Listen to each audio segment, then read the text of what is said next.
वर्ण विचार, और वर्ण विचार के अंतर्गत सबसे पहले वर्ण किसे कहते हैं, ध्यान से देखिएगा कि वह ध्वनि जिसके और अधिक टुकड़े ना हो सके वर्ण कहलाती है। कि वह ध्वनि जिसके और अधिक टुकड़े ना हो सके वर्ण कहलाती है।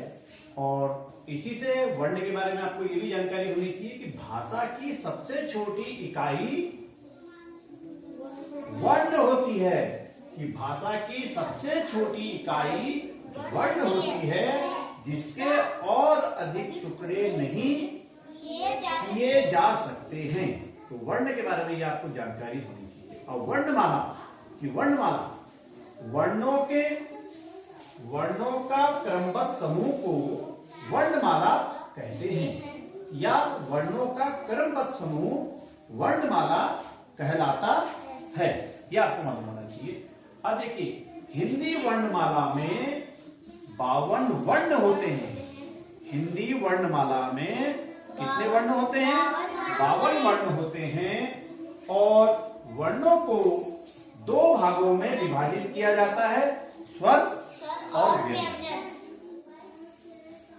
वर्णों को कितने भागों में विभाजित किया जाता है? 2 भागों में। वो 2 भाग कौन से? स्वर और व्यंजन। सबसे पहले हम स्वर के बारे में यहाँ पे जानकारी लेते हैं कि स्वर किसे कहते हैं। देखिएगा स्वर की परिभाषा कि जो वर्ण बिना किसी अन्य वर्ण की सहायता से बोले जाते हैं उन्हें स्वर कहते हैं।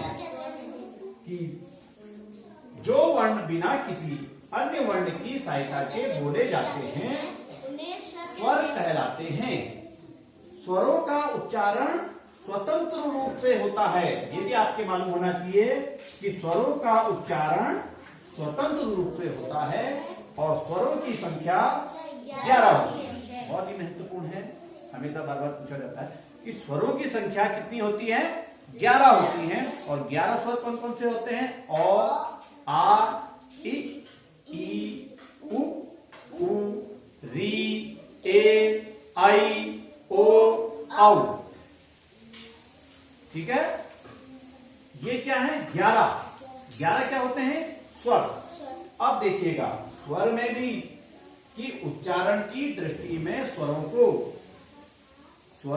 2 भागों में बांटा जाता है, ह्रस्व स्वर और दीर्घ स्वर। यहां पे देखिएगा लिखा है मेरा कि ये 11 आपके क्या है? स्वरों की संख्या है। उच्चारण की दृष्टि स्वर के 2 भेद होते हैं, या स्वर को 2 भागों में बांटा जाता है।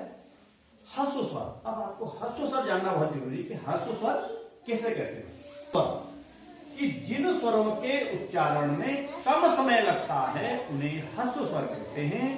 और ह्रस्व स्वरों की संख्या 4 होती है। ह्रस्व स्वर कि जिन स्वरों के उच्चारण में कम समय लगता है उन्हें ह्रस्व स्वर कहते हैं। और ह्रस्व स्वरों की संख्या 4 होती है।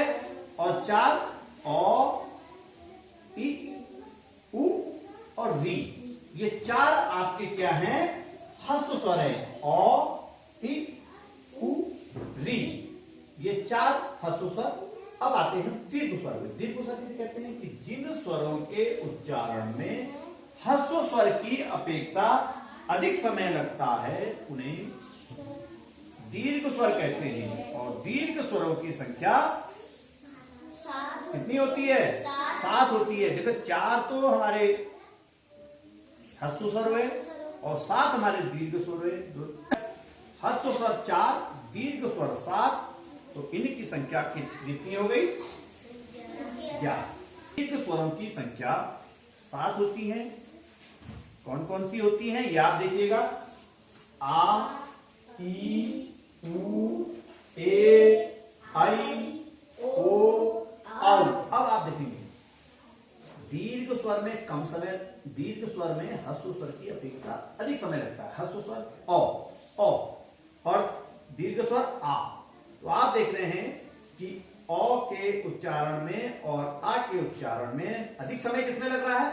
आ में लग रहा है। तो ये उच्चारण करके भी आप इन स्वरों को समझ सकते हैं।